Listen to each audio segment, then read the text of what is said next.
Thank you so much. My name is Angelique Otamariza, a student at Safi New Hampshire University.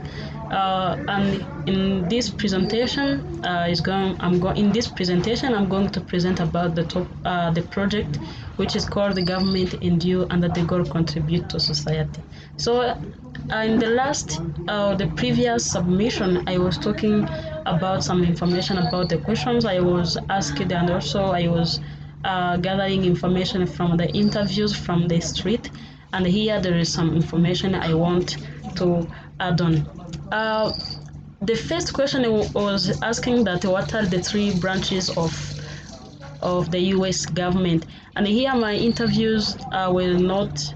One of them was not able to respond to this question, but the other one responded that he knows executive branch as the branch of the government of the USA. And also about this question, I want to talk about the component of the legislative and judiciary branch because I didn't talk more about it in the last submission. So first of all, this component of legislative it's composed by Congress, Senator, and the House. So here, as you can see that in the this picture, you can see that here the legislative is composed by Congress, Senator, and House of Representative. And also on the side of judiciary, it is composed by Supreme Court and other federal court. And also there is executive branch which is composed by president, vice president, and the cabinet as I mentioned in the previous submission. So those are the three branches of the USA government. Have different activities. They work together for ruling the country effectively. So by going on, and also I asked my interview that Democratic and Republic are the major priority of the name are the major priority parties in the USA. So can you name the third one? So all of my interview didn't mention any real answer but here I'm able to give that minor party as I asked to give the examples only. The example that I tried to find is Socialist and Green Party. Also, they can play a big role in the government of the USA. Even though they cannot register like the candidate in the presidential election, but those parties are there to influence them or to influence people to be on the side of each and the other party according to in case they are going to do the same activity as they wish. And also I asked my interview how a bill became a law, or where none of them was able to respond to this question, but I'm going to give the real details how a bill should become in the US. So after seeing this picture, I'm going to show you another picture which is talking about how a bill become a law in the US.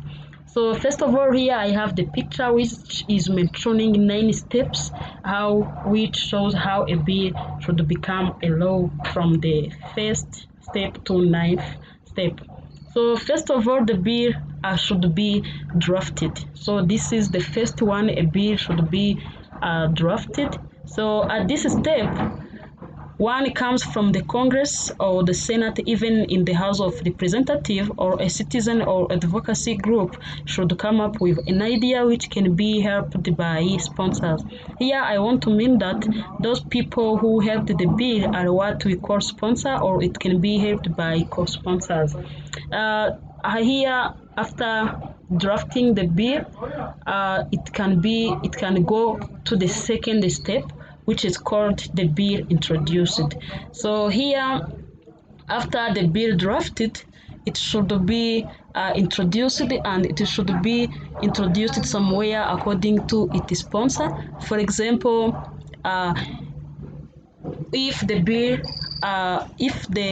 for instance, if a sponsor are representative, it should be introduced in the house of its sponsor.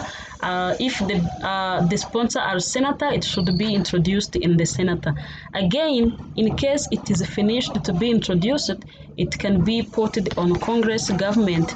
So Congress Gov is the website that helped track legislation of or that bill that put on that website.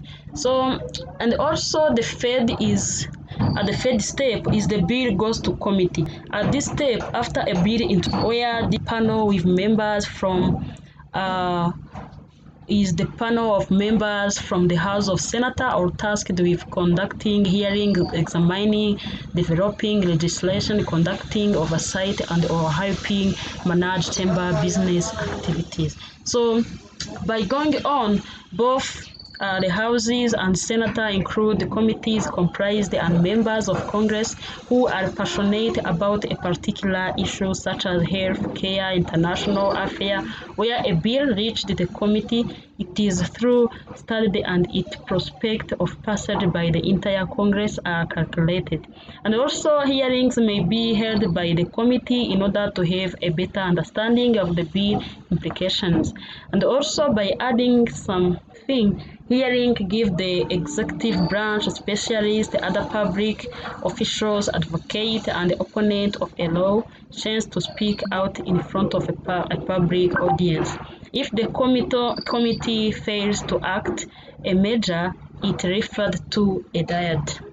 So also by going on the fourth step, which is called the first one, second, third, and the fourth. Here we are going to talk about this point, which is subcommittee review of the bill. The subcommittee is a group which work under a committee where they have team which composed by expert people in a certain topic which is going to be discussed on or debated on. They discuss on a certain topic to hear the understanding. The bill may be amended by the subcommittee and a measure must be referred back to the entire committee by a vote of the subcommittee. And also by going on to the fifth step, I can say that committee mark up the bill. This is the fifth step where a committee mark up the bill. When hearings and subcommittee finished to review the bill, the committee should meet to make up it. But before recommend that bill to go through, they make revision and amendment. Therefore, the bill dies if a committee votes not to give legislation to the full chamber of Congress. Again, the bill gets reported to the floor if the committee votes in favor of it.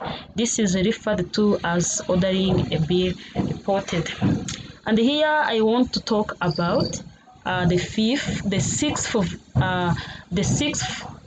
step of how a bill should become a law. So here at the sixth step, a referral of the bill to the other chamber.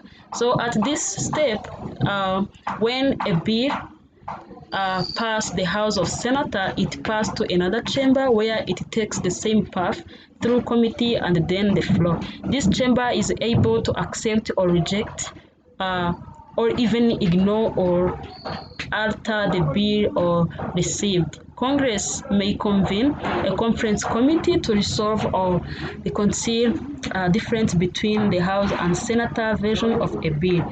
If the conference committee is unable to reach an agreement, the statute will be prepared if a consensus is reached.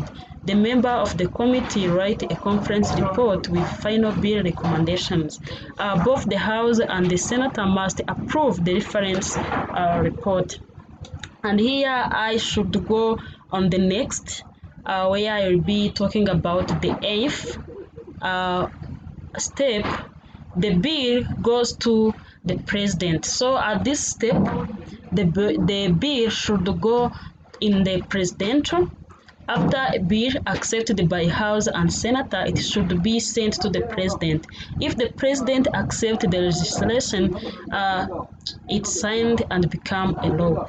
And also on the other side, if the president do nothing for 10 days, it become a law immediately without adding anything.